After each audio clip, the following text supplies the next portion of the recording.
Bien, A la sombra de un mito es el título del libro. Con nosotros está aquí Martín Guevara.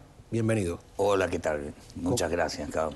¿Cómo no? Y me encanta que has traído a un amigo que es uno de los personajes del libro, que es un amigo cubano que se llama Evelio Cepero García. Sí, muy buenas noches. Muy buenas noches. Y que lo conociste en la escuela de niño y hay varias anécdotas. Me interesará saber también, no solo cómo nos vio él a nosotros como cubanos, sino cómo lo viste tú a él como extranjero y además como sobrino familiar de ese mito por el que nos hacían jurar todas las mañanas, ¿no? Pioneros por el comunismo seremos como el Che.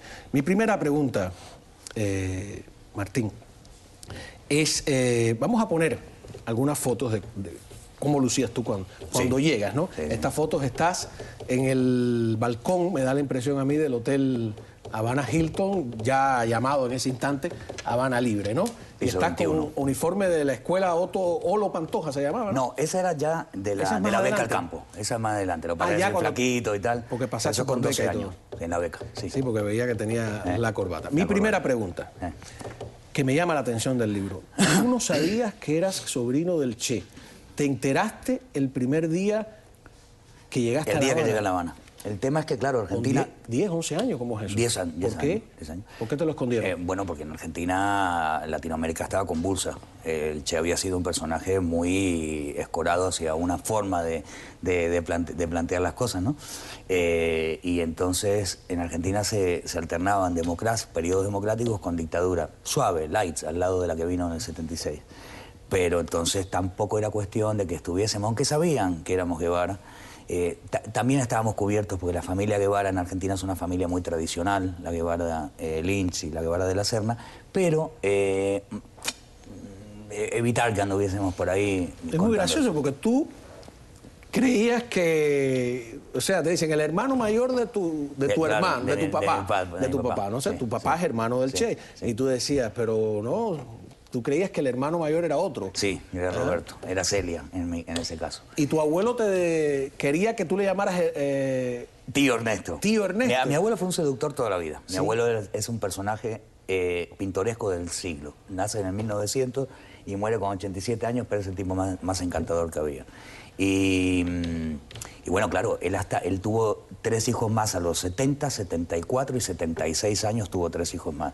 Le encantaba seguir seduciendo, tenía 80 y pico de años y todavía se ponía rozagante cuando venía una chica. Entonces cuando me sacaba a pasear decía, no me digas abuelo, decime tío Ernesto. Y después conocí que yo tenía un tío realmente llamado Ernesto. Un tío llamado Ernesto. Ahora, llegas es un viaje tremendo porque atraviesas los Andes, había ocurrido esto de los futbolistas que se habían tenido que comer unos a otros, etcétera. Llegas a Perú, después llegas a Chile y te montas en un avión de Cubana. No te dijeron tampoco que te ibas para La Habana. Que nos íbamos de vacaciones. O sea, a La Habana, donde había unos primos nuevos. Y donde íbamos a ver a los primos... Que son los hijos del Che. Que son los hijos del Che. Y donde íbamos a ver otros primos que nos esperaban en La Habana Libre, que se habían tenido que exiliar un año antes. Ahora, lo que me parece asombroso, y cuando pusimos esas fotos del balcón, es que los ponen a vivir en el mejor y más moderno hotel de Cuba durante 3 años y medio, y donde, por eso digo, como príncipes, en el sentido de que comían en los restaurantes, se bañaban en las piscinas. Tengo ahí algunas fotografías bañándose en la piscina. Yo creo que tú estás en una de ellas, libre. Yo soy el que está en la balsa. ¿Tú eres el que está cuál? Yo sé que está en la balsa y Evelio debe andar por ahí, porque andábamos siempre juntos. Él venía al hotel. A ver, ahí mira, estoy yo. Ahí estás tú, ¿no? No, y el otro también. ¿Eso es en la piscina?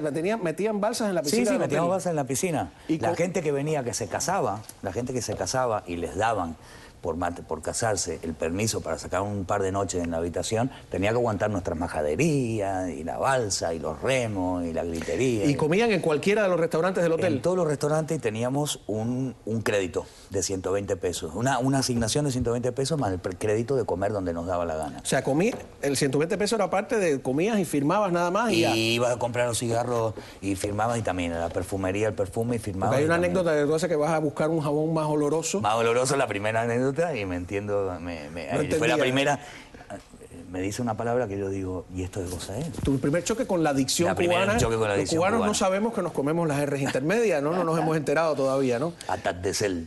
Atardecer era el jabón. Y yo decía, Era atardecer. Era atardecer. Era atardecer. Bueno, tu primera desilusión es que te das cuenta de que hay una tremenda diferencia entre la vida que ustedes tienen allí, toda la familia, en el mejor hotel de Cuba, y cuando empiezas a ir a la escuela y te tropiezas con tus amigos cubanos. ¿Cómo fue ese choque? ¿Qué significó? ¿Y qué entendiste? Ahí, no para hablar de mí, pero debo decir que sí, que toda la vida me molestó la injusticia. Por una cosa natural. Por eso me gustaba Sandokan, por eso me gustó mucho saber. Tú comparas que tenías... Descubres Sí, que tienes un porque tío yo era... como Sandokan. Claro, yo adoraba Batman. Sandokan, a todo eso. Entonces de repente me cuentan que tengo un tío así. Y yo me enamoré de esa imagen, por supuesto. Y cómo no, de esa historia y todo eso, de tener un tío así, fue una cosa grandiosa. Mi padre siempre nos había criado diciendo que lo peor que tiene un hombre es ser delator, alcahuete. Y todo esto después en Cuba te combinaban a hacerlo. Ser revolucionario era Había ser que ser chivatón. combativo, que era ser chivato. Sí, ser chivato directamente, no usaban la palabra esa, ¿no? Era Usaban combativo. Combativo y tal.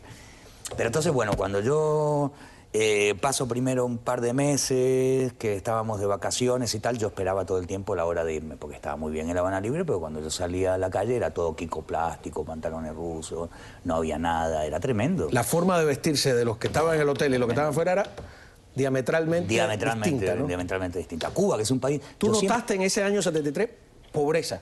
Claro, pero yo pensé hasta muy grande ya con Adrian Miller, mi amiga, que es la que me hizo ver, me traduce el libro, que en Cuba se comían un montón de cosas y que Cuba era un país riquísimo. Y después he visto películas de los años 30 donde la gente vestía de una manera que en ningún lugar de América Latina.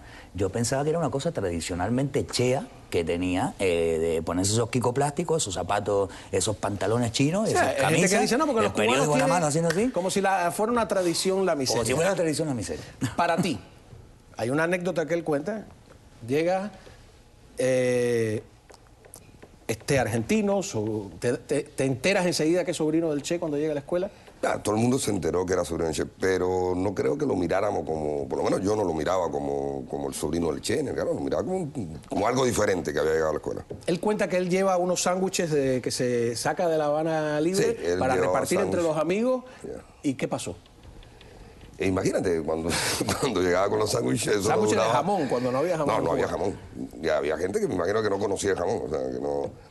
Eso desaparecía al momento. O sea, él repartía los sándwiches. ¿Y vino alguien, un oficial, y te dijo, no puedes llevar...? Uno del ICAP, bueno, me aleccionó, no puede. Mira, Martín, aquí son todos iguales, pero todavía no hemos alcanzado la tal, ustedes viven un poquito Hay mejor. algunos más iguales que otros. Hay algunos más iguales que otros, si pueden no llevar esto. Pero lo gracioso es que Belio, nosotros nos hicimos amigos, fue mi primer amigo en Cuba, y es mi amigo donde estoy ahora, aquí en la casa de él. Ahora los dos son exiliados cubanos. Exiliado cubano, él es exiliado hace más tiempo. Cuando fui al colegio, todo el mundo me decía, dame un plumón, los muñequitos. Bueno, me tumbaron todos los ¿Tú te niños. llevaste tus carritos? Yo te ve los carritos del colegio, los plumones, los muñequitos. Y el único que me decía, no quiero nada de él. Por eso digo, no, él tiene la percepción de que a la gente no le importaba que fuera sobrino del Che, pero sí le importaba. Me decía, oye, tu niño, ¿tú eres sobrino del Che de verdad? Y yo le decía, no, de verdad que no, de verdad que no. Y cuando le decía así, me dice, ¿que tú vas a ser sobrino del Che? Ahora, la primera injusticia que tú ves es un negrito, ¿no? Que Lázaro, le dan, Lázaro. Que le dan cocotazos y cuando tú sales a defenderlo, la maestra te quiere llevar a la dirección y acá sale tu amigo en solidaridad y dice, pues yo también vi el abuso y también voy a la dirección. Sí, Lázaro era el único negro del aula, yo creo. Sí, único no había negro. No había negro. Lázaro, Guanabacoa hubiera sido otra cosa. Y Lázaro vivía le decíamos los 21, o sea, vivía en un lugar donde eran muchos, demasiado. Y Lázaro era bien tranquilito, nunca hablaba. Muy disciplinado. Sí, lo que era bruto, pero no era aplicado en la escuela. Y entonces abusó de él. Pero abusaban, porque Lázaro era un... Abusaba porque era negro. Sí, no era racismo, no había nada. Estaba Guido y estaba... Tengo una nota sobre los negros, no sé si estoy desordenando aquí lo que la producción tenía. ¿Qué hace tu tío Ernesto? Que a mí me llama la atención, porque, no sé, dice, los negros, dice el Che, esos magníficos ejemplares de la raza africana que han mantenido su pureza racial gracias al poco apego que le tienen al baño. Es absolutamente cierto. El negro indolente y soñador, o sea, cierta la frase, ¿no? Pero fíjate qué buena prosa, lo que pasa es, claro, lo que dice es muy fuerte. El negro indolente y soñador se gasta sus pesitos en cualquier frivolidad o en pegar unos palos. ¿Tú nunca habías visto un negro cuando llegaste a Cuba? Nunca había visto un negro. ¿Y te impresionó? Mucho. Pero yo los veía en Daktari, los veía en Tarzán, en las series en Argentina, estábamos en el 73, daban eso. Y yo tenía ganas de tocarle el pelo, ¿no? Lo que decía en Cuba la pasa. Pero además yo no tenía el más mínimo racismo, era todo... Inocencia. Inocencia, pero además curiosidad. sentía curiosidad y me sentía bastante atraído, era enigmático y además después siempre la negritud en Cuba me aportó mucho más que cualquier otra cosa, porque yo los cantos afrocubanos, bueno, Belio sabe bien cómo me gustaba a mí toda, y bueno, los blues norteamericanos y todo, y yo sí que me metí mucho en las barriadas a disfrutar de esa cultura antes de que ahora, después Lidia Cabrera se empezó a publicar, en aquellos tiempos se leía Fernando Ortiz nada más sobre las cosas, trabajo de la negritud. El engaño de la raza. Ir a un plante de Abacuá no era Ortiz. fácil para un blanco, yo fui a uno que me llevaron en regla y era el primer blanco y el primer extranjero que Y había. habría que verlo bailando guaguancó. ¿Ah, sí? ¿Aprendiste a bailar guaguancó? Bueno, él es buen amigo, pero... No, pero metía mi... Y cantaba. Para ser patón metía... Y canta el canto todavía, para bailar ya... Cuando conociste a tus primos, los hijos del Che, aquí tenemos algunas fotos del Che con sus hijos, ¿no? Tu impresión es que la mayor de las hijas, que es de otro matrimonio peruana, que es Hilda, ¿no? Sí. Era una muchacha triste, Sí. que estaba un poco apartada. Sí. ¿Cómo es? Sí. Hildita, por H o por B, era una persona muy profunda, y además muy sincera, muy dulce. Es la prima mayor nuestra, pero entre ella y yo hubo una conexión muy rápido, y también mía con Ernestico, el menor. Éramos muy amigos, nos hicimos muy amigos, pero con Hildita rápidamente me acogió como un primo menor y tal. Pero siempre le percibí esa tristeza. Yo, por supuesto que tengo mis criterios, pero no me gusta dilucidar y ventilar cosas de familia, que es de mal gusto, ¿no? Porque ella muere, ¿de qué manera muere? Ella muere de cáncer. Sí. Yo tengo mis teorías, por Tus supuesto dudas, que el ¿no? cáncer puede salir a todos, ¿no? Pero ella llevaba una vida Yo conocía, conflictuada, con mucho conflicto a interior. su novio, no voy a decir el nombre también, está aquí, vive en Miami, lo conozco muy bien, es amigo mío, y me cuenta cosas tremendas que les pasaron, ¿no? Y cómo la seguridad los obliga a separarse por razones específicas, ¿no? Alguna gente cree que ella de alguna manera quería morir. No voy a decir que se suicidó, pero ¿es posible ese sentimiento? No lo sé, sería mucho interpretar. Es muy, además, muy fino, ¿no? y además Cane, que el hijo lo quiero mucho, es uno de los pocos también que ha tenido el valor de salir y contar todas estas mismas cosas que digo yo, estos criterios de la revolución. Pero yo creo que sí sufrió mucho, eso sí lo puedo decir. Otra cosa es si decidió. ¿Tú te acuerdas, bueno, cerca de cuando estábamos en la casa de Hildita tomando una botella de ron, que fue cuando llegó mi viejo con la... Sí, Hildita era bien... Tu viejo de repente decide ir a luchar a Argentina y está ya 8 años preso, tú estás 8 años sin verlo. Terrible, ¿no? Yo estoy 10 años sin verlo, porque él se va a luchar, está como un interín de 1 año y después casi otro año, entre que lo sueltan en marzo del 83 y yo vuelvo a la Argentina en diciembre del 83. Y él está 8 años y medio preso. Terrible. Sí. ¿Vive hoy en Argentina? Vive en Argentina, sí. ¿Tu madre aún vive en Cuba? Mi madre aún vive en Cuba. Aún vive en Cuba. ¿Terminó siendo cubana también, de algún modo, no? Sí, terminó acoplándose a la vida en Cuba, bueno, y claro, también el desarraigo de que te tienes que exiliar y que te mandan para un lado, después es complicado cuando la gente hace la vida en otro país, regresar al suyo. Mi madre volvió a Argentina, pero no terminó de engranar bien. Hay una foto tuya allí con Fidel Castro, que es con la que termina la anécdota, el libro termina con una anécdota, porque tú te sientes engañado, me da a mí la impresión, porque tú le preguntas al oído, ¿qué le preguntas al oído a Fidel? Yo en el libro en la mitad no lo pongo para ponerlo al final, ¿no? Bueno, pero bueno, ¿lo contamos? Sí. No, sí, bueno, está bien.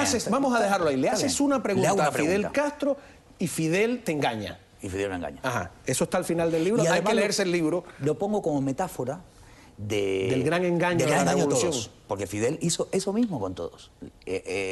La gente, el pueblo no le hizo una pregunta, pero él les contó una milonga que, bueno, estamos en el 2014, todavía no ha llegado, ¿no? Sí, seguimos en ese mismo cuento.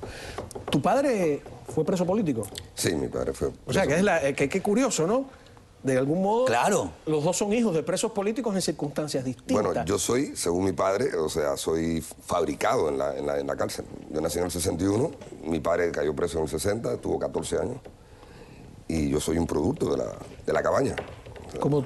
¿Tuvo permiso? Sí, claro, permiso tuvo un matrimonial? permiso matrimonial y... ¿Qué te atrajo de...? Martín...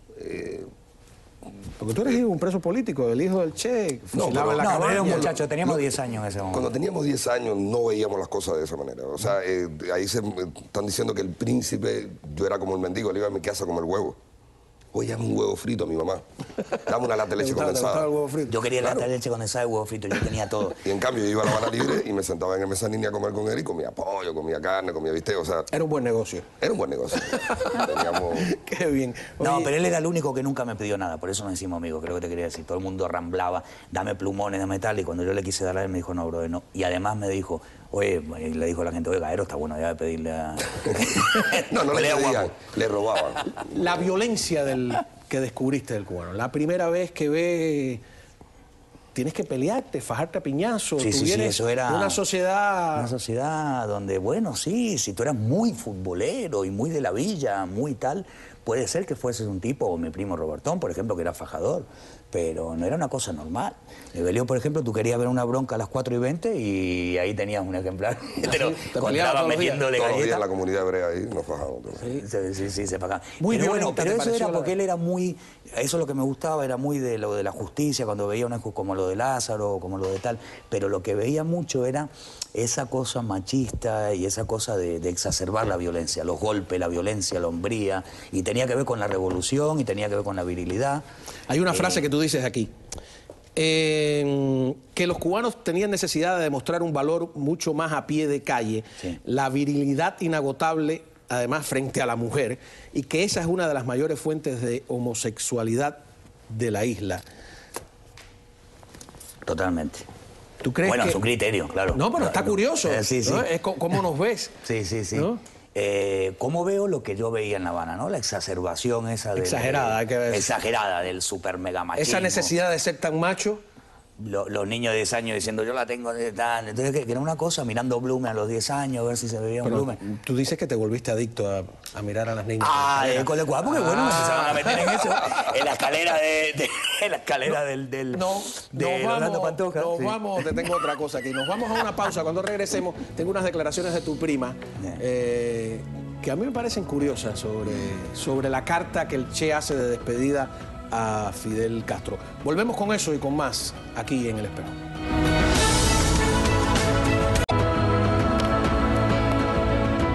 Continuamos aquí con Martín Guevara y con Evelio Cepero. Martín, quiero empezar con unas declaraciones de tu prima, Aleida, sobre la duda en torno a por qué Fidel Castro lee la carta del Che de despedida, que en realidad no es cuando se va para Bolivia, es una carta que él escribió cuando se fue al Congo.